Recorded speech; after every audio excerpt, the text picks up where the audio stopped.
Ladies and gentlemen, imagine the day you last went to enjoy a Philharmonic Orchestra. The musicians slowly enter the stage.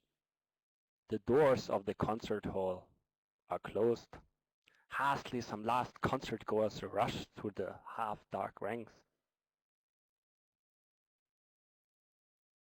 The musicians sit dressed festively at their seats and start to test their instruments. You hear a clatter of different strings and the wind section. All of a sudden, the concertmaster stands up, and suddenly there is silence in the orchestra. Now, the oboe plays the A, and all instrument sections tune their instruments according to this A note. And again, silence. Now full of expectation. The conductor enters. Applause. He shakes the concertmaster's hand and briefly bows to the audience. He turns back to the orchestra, raises his hands, and the concert might begin.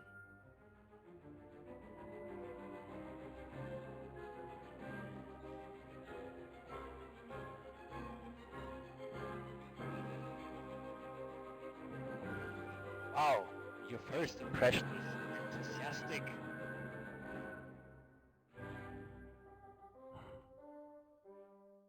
But you ask yourself, while you reflect on your busy working day, full of meetings, hundreds of emails, and many calls, what a wonderful harmony of the entire orchestra.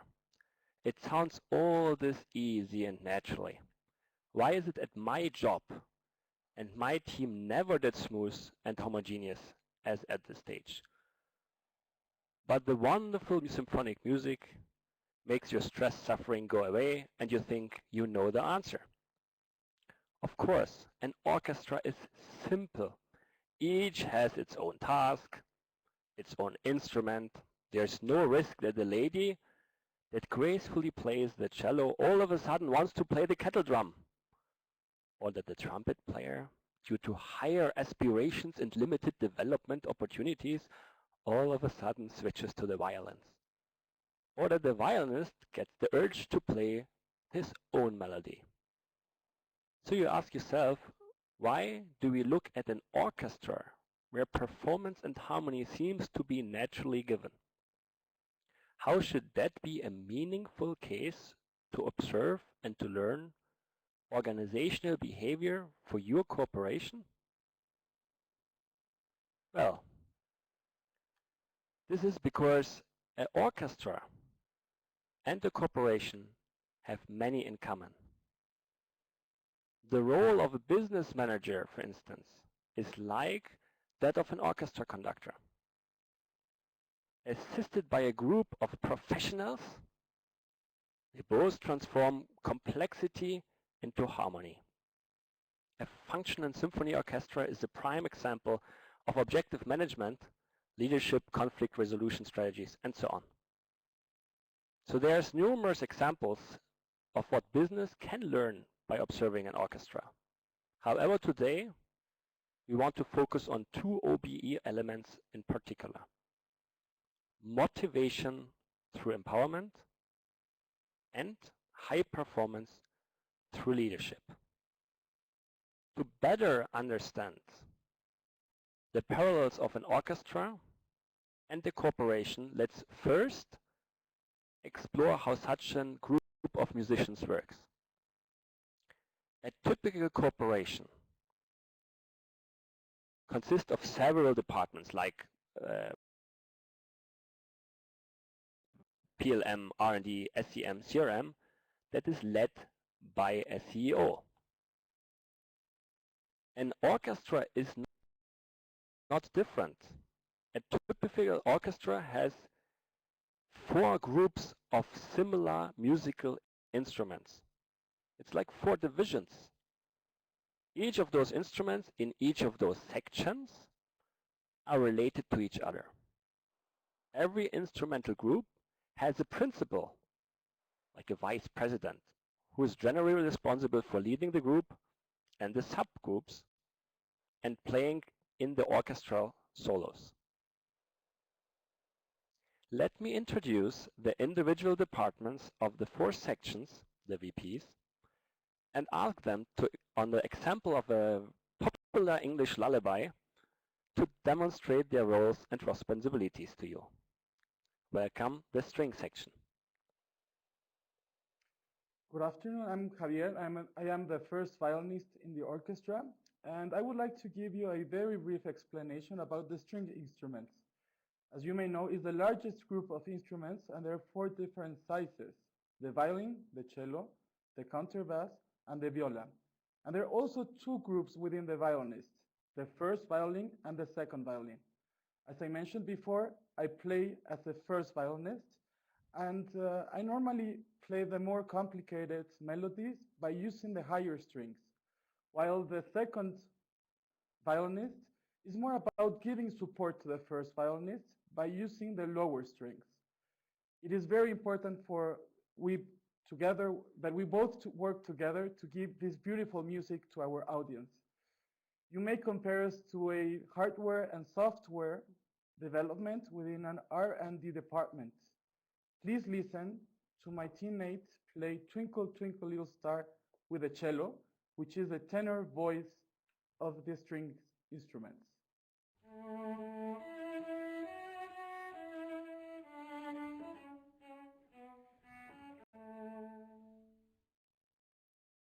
That was great. I hope you liked it. Now I would like to give the microphone to my colleagues of the woodwind family.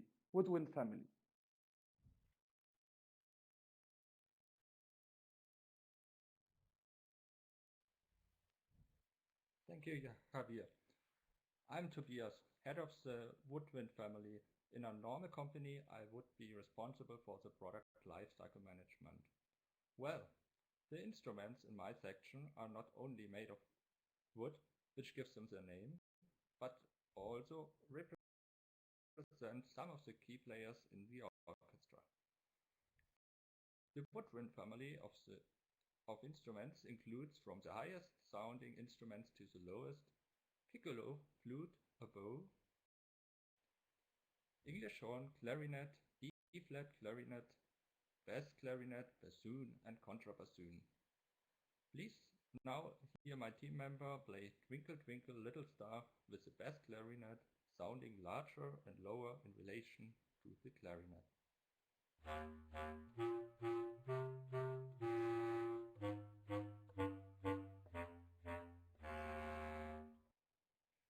Thank you. Now I hand over to my colleague Roman, and you will hear from the brass family. Yeah, thank you very much, Toby. And a warm welcome from my side as well.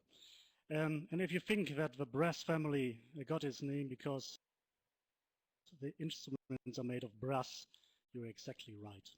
This family can play louder than the others in the orchestra and can also be heard from far away.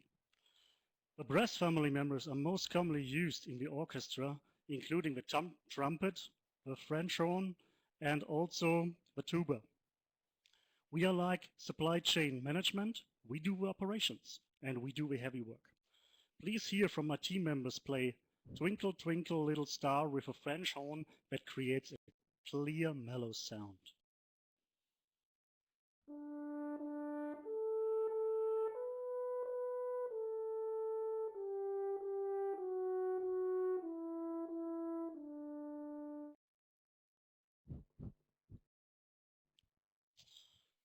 Yeah, but now I would like to hand over to the last but not least instrument family. Please, Sveta. The percussion family is the largest in the orchestra. Like a client relationship management department, percussion instruments keep the rhythm, make special sounds and add excitement and colour. The most common percussion instruments in the orchestra include the timpani, xylophone, cymbals, triangle, maracas, gongs, chimes, and piano. Please hear my team member play Twinkle Twinkle Little Star with the glockenspiel, orchestral bells that produce a high-tuned sound that is bright and penetrating.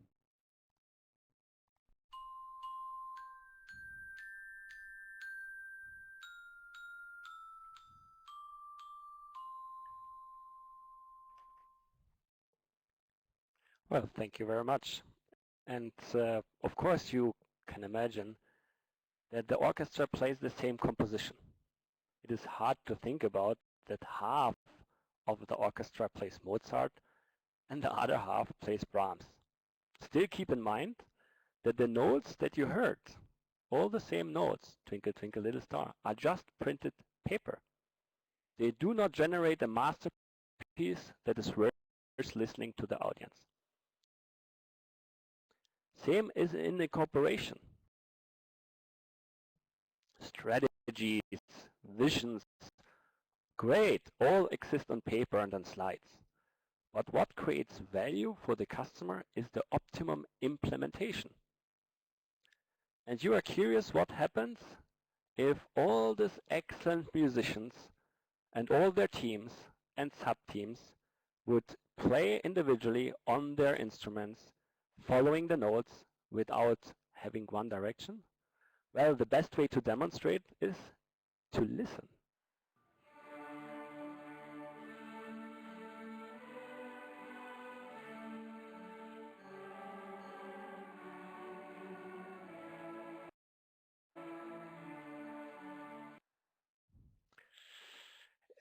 Not so good, not only because of the best transmission quality of the audio, but this was included room for improvement. Gustav Mahler was an Austrian late Romantic composer, and one of the leading conductors of his generations once said, "The most important in music is not written in the score."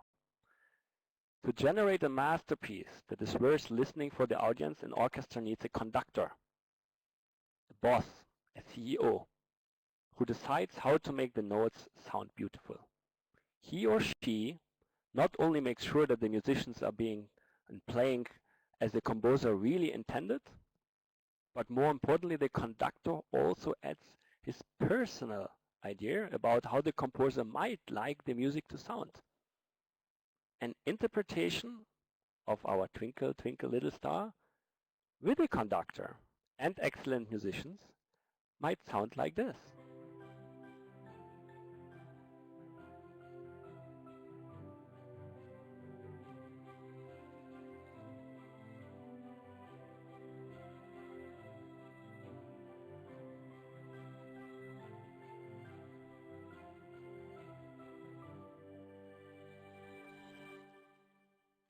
Well, it doesn't sound as beautiful. Each conductor has his own way of making a masterpiece. This is the part what makes a live performance so exciting if you go to the orchestra. So let's listen to a same song, but another interpretation of the same notes, of the same score.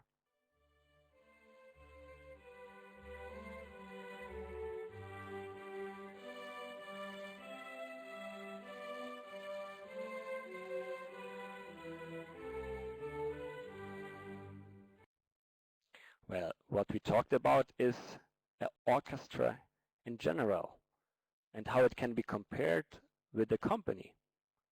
But now the topic of today is not any orchestra. It is the best orchestra in the world, the Berlin Philharmonic Orchestra. Only in Germany there is 130 professional orchestras. So you ask yourself, what makes the one better than the 129 others in Germany or hundreds and thousands around the world, if they all have the same score and all have the same instruments? Before we answer this question, we would like to ask you, what do you think makes them the number one? And to do this, please use the poll in the middle of the screen. Click on what you think is the right answer. The Berlin Philharmonic Orchestra is the best in the world because they get the world's best salary. Or are they the best because all the musicians are empowered. Maybe it's because of the equity and the organizational justice that they implemented. Or that they have the possibility to listen to the audience that will like it or not and immediately give feedback. Maybe it's because of their outstanding trust and leadership that exists with the Berlin Philharmonic Orchestra. So 4 of you that think it's about the salary are unfortunately not right. But most of you are right in the answers of empowerment, equity, feedback, and leadership. To best understand what really makes the Berlin Philharmonic Orchestra so special, we need to travel back in time.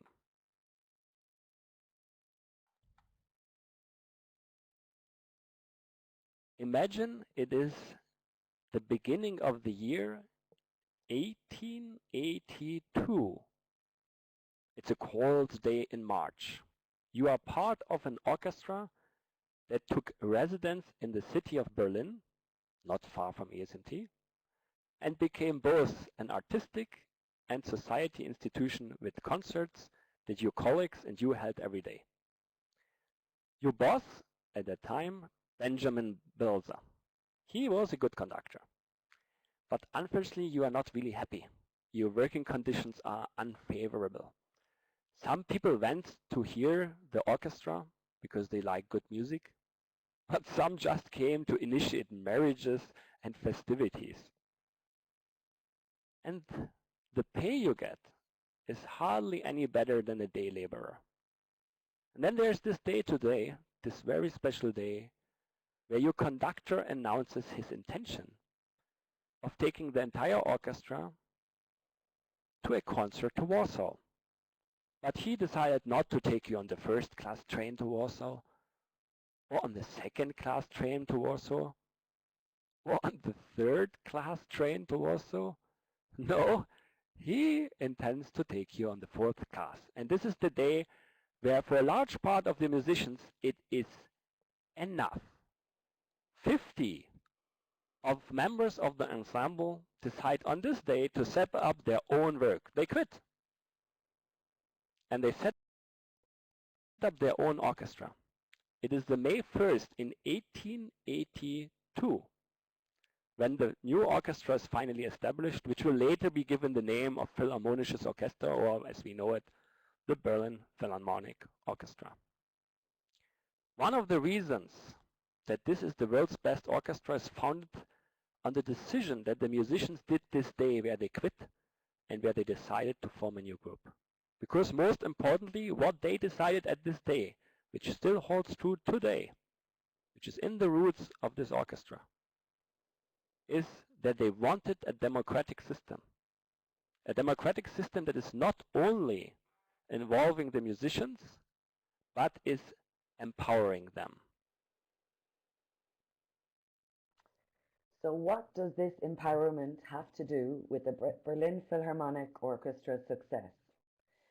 Well, if we look at empowerment, what we know is it creates motivation that sustains people's passions, creativity, and sustained efforts, all very much needed in orchestra life, but also business life. Employee involvement and empowerment lead to greater job satisfaction and commitment to the goals of the organization. But why, do you ask, is this good for business? Empowerment is for better customer service. When you have employees that know and share the company vision and are truly engaged and view themselves as integral parts of the organization, they are capable of making decisions and doing whatever it takes to make that customer a happy customer. They recognize for themselves and the organization to be successful that they need to attract and retain their customer. The result, a better service experience for your customer. Empowerment increases productivity. If employees know what is expected and have the authority to make decisions when timelines are met and when tasks are completed. Think about how many times you've heard someone say, I have to have this okayed from the boss. This could take minutes, hours, even days, slowing everything right down. However, if your employee is empowered and has the authority, they can make that decision and keep the work moving forward. Empowered employees also are able to identify sources of waste and opportunities to add value. When an employee is empowered within an organisation, they feel accountable and responsible for the success of the organisation. The empowered employee is much more apt at bringing to light issues around waste in production of a product or in delivery of a service, and their proximity to that production or service makes them the perfect person to give feedback on those areas, and that can provide enhanced value for your customers and your company. An empowered work environment offers many benefits, but three very real, tangible examples are that of better customer service, increased productivity, and the reduction of opportunities. If you believe in the values of empowering your workforce, you really need to take active, proactive steps, and this can be achieved in a couple of ways. Firstly, look at your structure.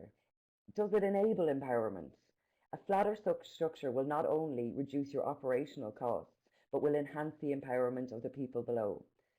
What you need to watch out for there, though, is clarity about where responsibilities lie. Where are the boundaries? Where does it stop and begin? Culture.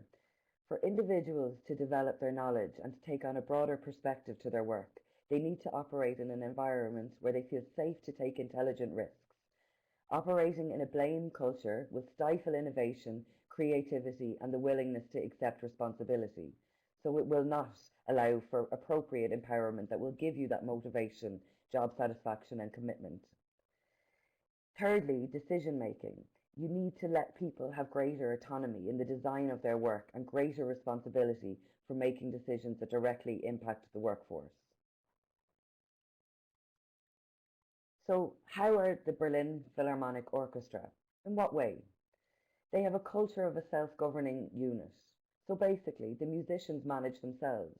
They schedule their concerts, they make their own tour arrangements, and they're responsible for auditioning new members to the group, inviting people in to play for the entire orchestra, of which each member has a vote.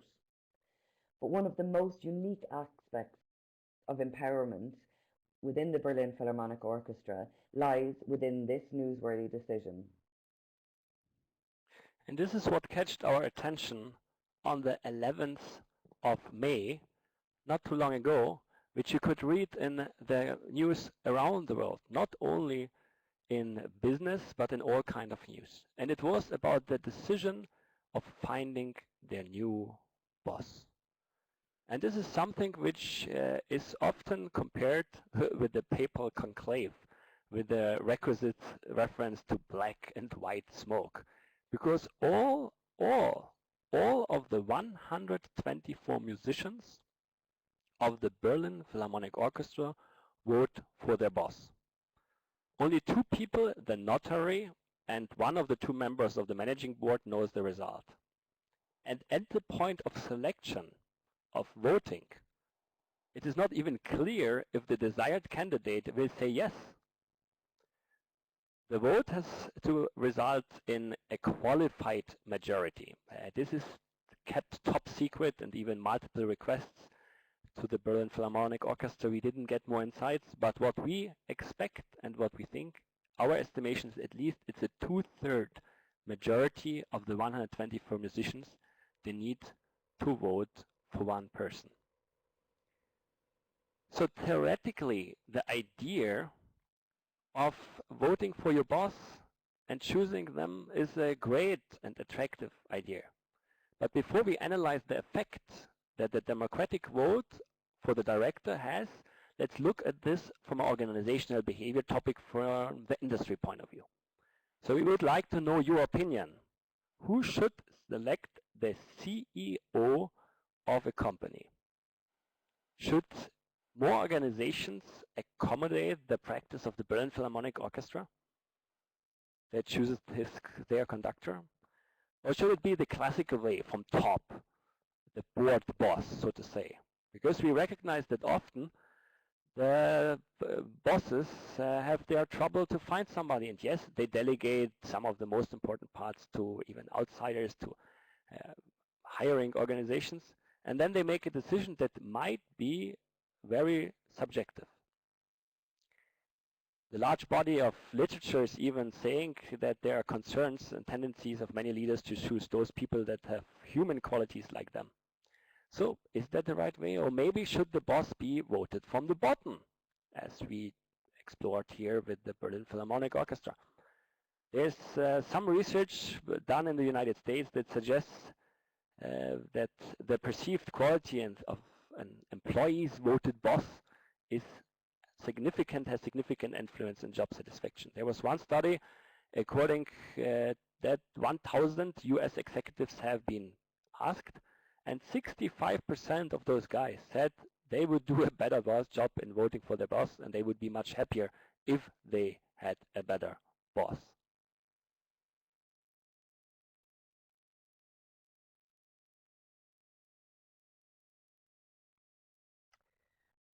But this vote not only is for their boss.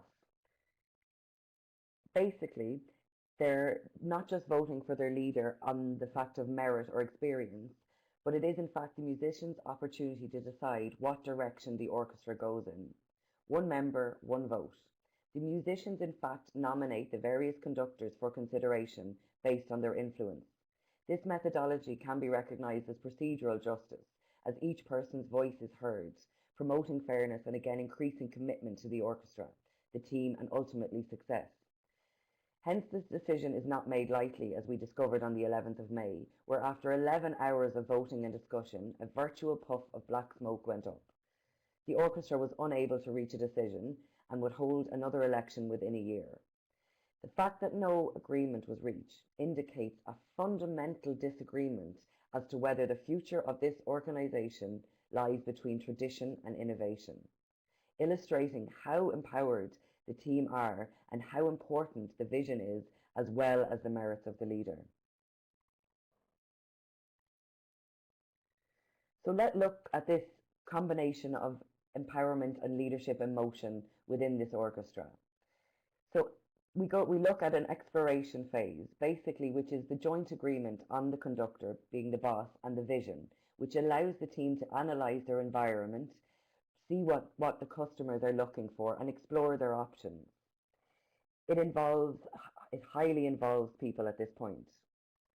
Then we move on to the transfer of power to the conductor, where he explains his decisions. He sets the expectation for the members on how the vision needs to be delivered, in what way.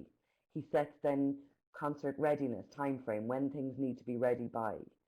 Basically, at this point, the conductor combines the diversity of the individual musicians, groups and silos of instruments, and creates this unique unity. And it's important to remember that unity and diversity are not contradictory. We then move to execution, where the power transfers again back to the orchestra, where they realise the decision of the conductor by playing to his beat. During the play, the group change into a team focused on their combined results and are committed to their joint values. The leadership here is different, where the musicians take it on in combination with the conductor. And they take collective responsibility for the quality output. We then, interestingly, what happens then is the power transfers away from both the conductor and the musician to the audience at the evaluation stage.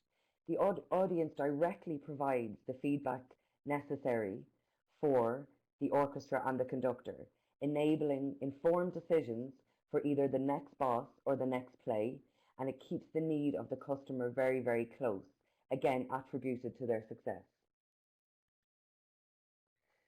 So in summary, the 5 components that motivate the team to be the best and has brought them to this point involve being involved in strategy and vision, allowing the conductor and leader to do his job, empowering the musicians to deliver high quality, getting the feedback and staying close to the customer. Central to these objectives is a culture that supports this framework. And if we go back to the inception of the orchestra, then we look at the shared values, vision and trust that are displayed. Each other and the leader are trusted to do what needs to be done. So what top 5 things can we learn from the Berlin Philharmonic Orchestra? Well, we looked at exploring where they involve in the leadership. So in your company, ensure that your leaders and heads of departments have the ability to turn their silo into the greater team within the organization. Look at involving your employees in the vision and strategic direction. Empower your employees to execute and implement, and stay close to your customer. Look for the proof in your performance. Fundamentally then, your culture, you must live it. Bring all activities back to a common goal and let people know what part they play in that.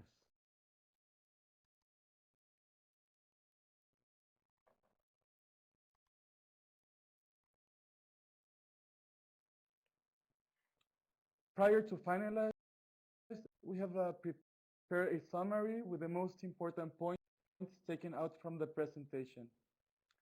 A functioning symphony orchestra is a prime example of efficient management, leadership, and conflict resolution strategies. Imagine your business without these 3 factors complementing each other. It would probably be more complicated to reach your goals in a successful way. The important precondition of all the success of the Philharmonic Orchestra are the many high-performance talents. Individually, each of them belongs to the best players in their profession. Eventually, this ensemble has been persisted and attracted the most excellent musicians since 1882.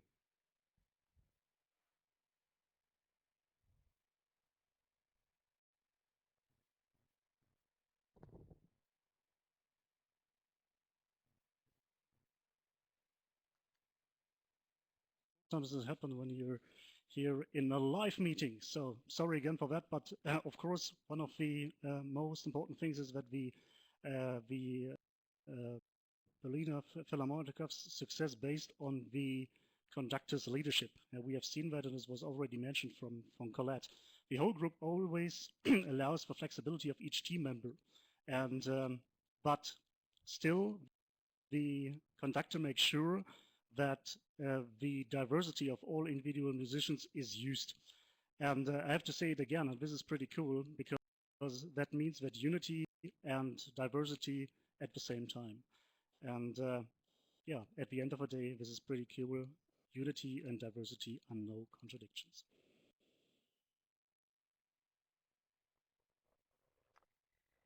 The Berlin Philharmonic Orchestra success is due to the transformation during the play, when the group changes into a team with awareness for the combined result and the commitment to their joint values. Well, and we can really summarize what we heard. The entire webinar and what we learned is that what makes the Berlin Philharmonic Orchestra so special is that we have 124 super experts, individuals that know best how to play their instruments. They are fully empowered.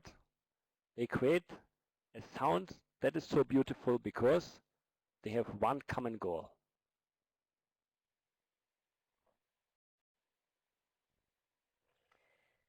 So now that we have discussed how and where employees can be empowered, and we have learned about the magic of a conductor in unifying this group of highly motivated experts into a harmonious team, do you think you have what it takes?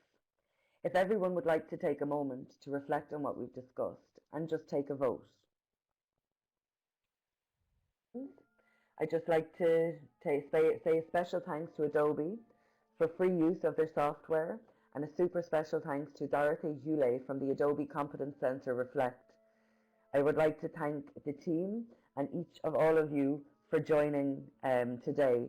I hope you enjoyed it.